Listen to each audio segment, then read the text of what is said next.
جب لال لال لہرائے گا تب ہوش ٹھکانے آئے گا۔ چند دن پہلے پاکستان کے مختلف شہروں میں طلباء کے مظاہرے دیکھنے میں آئے جن کا مقصد طلباء یونین کی بحالی تھی۔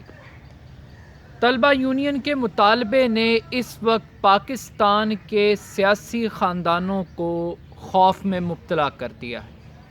پاکستان کی سیاست چند خاندانوں کی ملکیت ہے۔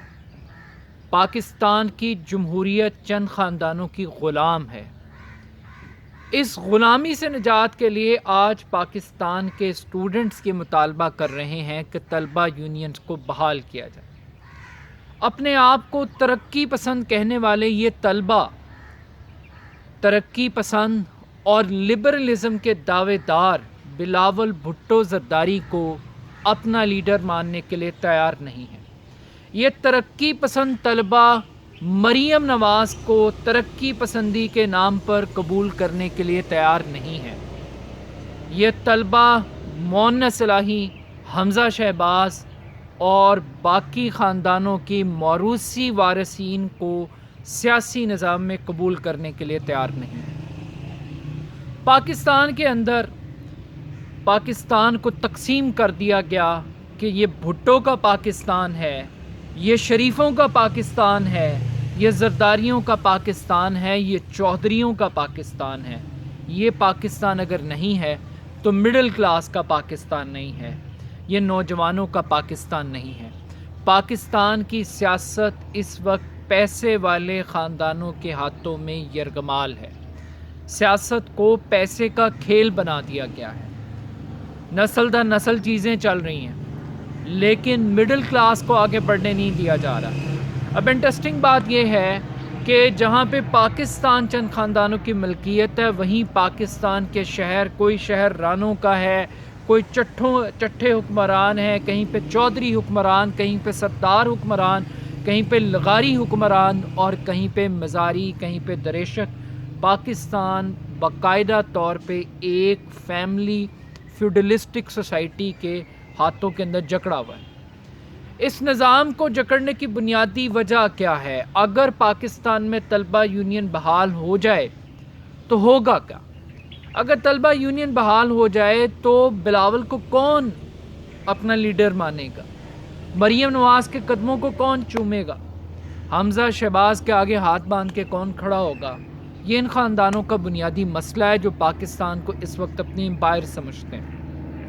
مگر امپورٹنٹ بات یہ ہے کہ آخر طلباء یونین کے اوپر پابندی لگائی کیوں گئی؟ ایک سازش کے تحت پاکستان کی طلباء یونین کو وائلنس کی طرف لے جایا گیا، تشدد اور قتل و غارت گری کو بنیاد بنا کے ایک مڈل کلاس کے لیے راستہ روکا گیا، پڑھی لکھی مڈل کلاس کے لیے۔ جس ضیاء الحق نے طلباء یونینز کے اوپر پابندی لگائی، اس ضیاء الحق نے اس ملک کو کیا دیا؟ آج بہت سارے ناقدین ہیں، وہ کہتے ہیں کہ تعلیمی نظام کو تشدد سے پاک کر دیں، آپ طلباء یونین کو بحال کر کے آپ تعلیمی نظام کو برباد کر رہے ہیں۔ تو میں وہ لوگ جو یہ آرگومنٹ پیش کرتے ہیں، میں ان کو بتانا چاہتا ہوں کہ ضیاء الحق صاحب نے اس ملک کو کیا دیا۔ ضیاء الحق صاحب نے اس ملک کو دی کلاشنکوف کلچر، ہیروئن کلچر۔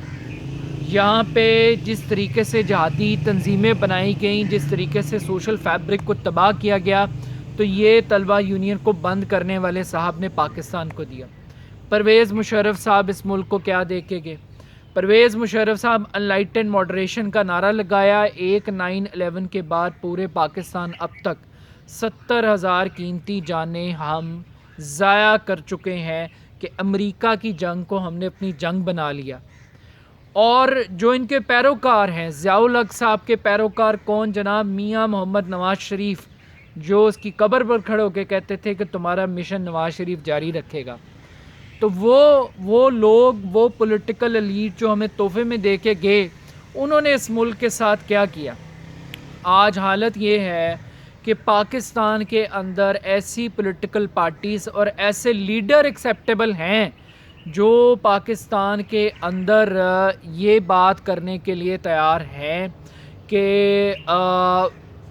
ان کے اوپر قتل و غارت گری کے الزامات ہیں۔ میں ایک کیس کا حوالہ دینا چاہتا ہوں کہ کراچی بد امنی case, that is the classic example.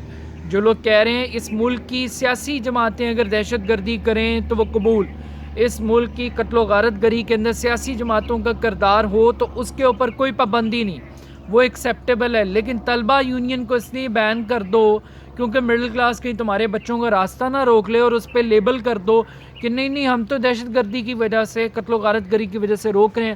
Karachi بدامنی case میں سپریم کورٹ آف پاکستان کی ججمنٹ ہے کہ پاکستان کی 6 بڑی پولیٹیکل پارٹیز کے لوگ باقاعدہ طور پہ ملیٹنٹ ونگ چلا رہے ہیں.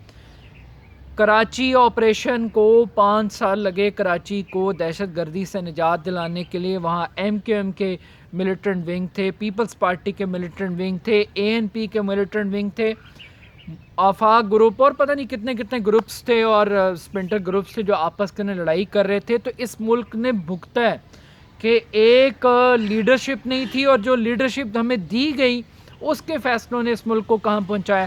اب پنجاب کا چیف منسٹر وہ شخص رہا جو اپنے نام کے ساتھ خاتمے والا لکھتا تھا، لیکن آج ان صاحب کے اوپر کیا ہے؟ ثانیہ ماڈل ٹاؤن 14 لوگوں کے قتل کا الزام ہے. یہ جمہوریت ہمیں قبول ہے، یہ سیاست ہمیں قبول ہے. وہ عابد باکسر کا کیس پڑھیں جا کے، جو شہباز شریف صاحب کے بارے میں کہتا ہے کہ یہ جناب ٹارگٹ کلنگ کے اور انکاؤنٹر اسپیشلسٹ ٹاسک دیے جاتے تھے. سبزہ کیس بڑا مشہور ہے. تو یہ ہسٹوریکل ایلیگیشنز ہیں جو پائے جاتے ہیں. ابھی ایک ٹھیلے والا پکڑا گیا کراچی میں، اس کے اوپر 96 قتلوں کا الزام ہے، جس میں سے 33 وہ کہتا ہے میں نے خود کی ہیں، 66 کے اندر میں نے معاونت کی ہے، اور وہ اپنے آپ کو ایسوسیٹ کر رہا ہے وزیر اعلیٰ سندھ کے ساتھ، مراد علی شاہ کے ساتھ. تو ایسا چیف منسٹر ہمیں اس پولیٹیکل سسٹم میں قبول ہے، لیکن ہمیں طلبہ یونین قبول نہیں ہے، ہمیں مڈل کلاس کی آواز قبول میں نہیں ہے. اب یہاں پہ ایک اور بات بڑی اہم ہے کہ یہاں پہ ثانیہ ساہیوال یہ پولیٹیکل مافیاز کریں قبول ہے، ثانیہ ساہیوال کریں قبول ہے، کراچی کے امن کی اینٹ سے اینٹ بجا دیں قبول ہے. لیکن دوسری طرف ہو کیا رہا ہے کہ وہ لوگ جو اسمبلیوں کے اندر جا رہے ہیں ان کا علاج باہر، ان کے بچے باہر، ان کا کاروبار باہر، لیکن حکمرانی ان کی پاکستان کے اندر ہے. اب یہ صورتحال ہوگی تو ہوگا کیا؟ ہوگا یہ کہ کراچی کا کچرا نہیں اٹھا سکتے، کتے کے کاٹنے سے لوگ مریں گے، ویکسین اویلیبل نہیں ہوگی. لیکن یہ اس پولیٹیکل ایلیٹ کا ایشو نہیں ہے. رتو ڈیروں کے اندر ایڈز سے بچے ایڈز کا شکار ہوں گے، لیکن یہ اس ملک کی پولیٹیکل ایلیٹ کا ایشو نہیں ہے. بے روزگاروں کی ایک فوج ہے پاکستان کے اندر، لیکن یہ بے روزگاری نہ بلاول بھٹو کا ایشو ہے، نہ یہ عمران خان کا ایشو ہے، نہ یہ مسلم لیگ نون کا ایشو ہے. کیوں؟ کیونکہ ان کی پولیٹیکل دکانیں چل رہی ہیں. ہر پولیٹیکل پارٹی میں آپ دیکھ لیں کہ ایون کہ یہ جو تبدیلی سرکار ہے کہ شاہ محمود قریشی ہے تو ساتھ میں زین قریشی ہے، جہانگیر ترین ہے تو اس کی جگہ پہ علی ترین صاحب کنٹیسٹ کریں گے، الیکشن لڑیں گے. تو یہ فیملی اورینٹڈ پالیٹکس اس ملک کے اندر چل رہی ہے. اس فیملی سسٹم کو، اس نیکسس کو توڑنے کے لیے کہ آج وہ لوگ جو آپ نے کیا اچیو کیا ہے، 40 سال آپ نے طلبہ یونین کے اوپر پابندی لگائی، کیا اس ملک کی اکانومی بہتر کر لی ہے آپ نے؟ کیا اس ملک کے اندر گورننس کو بہتر کر لیا آپ نے؟ کیا آپ نے اس ملک میں بد امنی کو ختم کر لیا؟ تو ان سب سوالوں کا جواب ہے نہیں. آج ہاسپٹلس کے اندر ٹریٹمنٹ اویلیبل نہیں ہے، ڈینگی آپ نہیں کنٹرول کر سکتے. اکانومی کی حالت یہ ہے کہ ہر پیدا ہونے والا بچہ مقروض ہے، پینے کا صاف پانی دستیاب نہیں، تعلیم دستیاب نہیں، چائلڈ لیبر. کیا کتنے ایشوز ہیں اس ملک کے اندر جو ویسے کے ویسے ہی پڑے ہیں. لیکن ہم کیا کہتے ہیں؟ ہم یہ نہیں کہتے کہ جناب سیاسی پارٹیوں پہ بین لگا دیں. ہاں، ایک اور بات بڑی امپورٹنٹ ہے کہ آج اس ملک کے جو ڈیموکریٹک کریڈینشلز ہیں، یہ ذرا چیک کیجئے گا کہ اس ملک کے اندر فارن فنڈنگ کے الزام پر پاکستان کی سیاسی جماعتیں اس ڈیموکریٹک سسٹم کو قبول ہیں، لیکن طلبہ یونین قبول نہیں ہے. طلبہ یونین کیوں نہیں قبول؟ کیونکہ طلبہ یونین ان کے لیے تھریٹ ہے. باقی کچھ لوگ بات کر رہے ہیں، کچھ لوگ ان بچوں کو غدار کہہ رہے ہیں، کچھ لوگ ان بچوں کے اوپر بہت سارے ایلیگیشنز لگا رہے ہیں، اور کچھ لوگوں کو ان کے سرخے ہونے سے، سوشلسٹ ہونے سے ان کو بڑا اعتراض ہے۔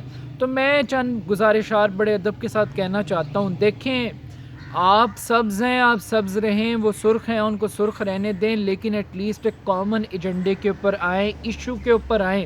میں ان اسٹوڈنٹس کو بھی کہتا ہوں کہ ابھی سرخ اور سفید اور سبز کی جنگ میں نہ پڑیں، سب لوگ اکٹھے ہوں۔ پاکستان کی جو اسٹوڈنٹ تنظیمیں ہیں، جس میں آئی ایس ایف ہے، اسلامی جمعیت طلبہ ہے، ایم ایس ایف ہے، پی ایس ایف ہے، یہ سب لوگ ملیں۔ یہ پولیٹیکل پارٹیاں ان نوجوانوں کو ایندھن کے طور پہ استعمال کرتی ہیں اپنے الیکشنز کو جیتنے کے لیے، نعرے لگوانے کے لیے۔ ایک مراد سعید سے کام نہیں چلے گا، ایک فاروق حبیب سے کام نہیں چلے گا، ایک زرتاج گل سے کام نہیں چلے گا۔ 33% کا آپ الیکشن میں سلوگن دیتے ہیں کہ 33% ہم نوجوانوں کو ٹکٹیں دیں گے، اور یہ نوجوان بھی آپ ان کے فائنینشیل سٹیٹس بھی چیک کر لیں، جن کو نوجوان ہونے یا ان کے ایج گروپ کی وجہ سے ان کو ٹکٹیں دی گئی ہیں، ان کی فیملی کی وجہ سے ٹکٹیں دی گئی ہیں، یا ان کی واقعی پولیٹیکل کنٹریبیوشن کی بنیاد پر ٹکٹیں دی گئی ہیں۔ اگرچہ یہ نوجوان بھی ایک اچھی بات ہے کہ ان سب دوستوں کو بھی ٹکٹیں ملی ہیں، لیکن یہاں پر میکسیمم ہمیں یوتھ کو سامنے لانا پڑے گا۔ 60% پاپولیشن ہے، 60% پاکستان کا نوجوان ہے، لیکن پاکستان کی پارلیمنٹ میں جو نوجوان بیٹھے ہیں وہ نوجوان نہیں ہیں، وہ بنیادی طور پہ پولیٹیکل فیملیز کے ریپرزنٹیٹیو ہیں، پولیٹیکل ڈائنیسٹیز کے، موروثی سیاست کے وہ سب شاخسانے ہیں جو پاکستان کی پارلیمنٹ کو کیپچر کر کے بیٹھے ہوئے، وہ نوجوانوں کے نمائندے نہیں ہیں۔ تو نوجوانوں کو اپنی نمائندگی کی خاطر ان تمام جو طلبہ سیاست کرنے والی تنظیمیں ہیں ان سب کو اکٹھا ہونا پڑے گا۔